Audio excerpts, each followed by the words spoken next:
Let you I'm a real ass, rich ass bitch from the south. Hey, what's up everyone? So today I figured we could go, because I'm really craving it, to a Korean convenience store here in Toronto. Let's go to the convenience store and grab some food because I just want a convenience store feast. That's what I've really been craving. I've been watching so many videos online. I was like, you know what? I'm gonna go to the convenience store, so. Put y'all seatbelts on. Psh, YOLO.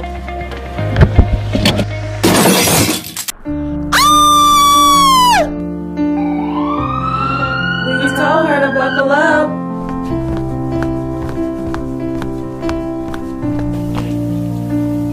Always buckle up.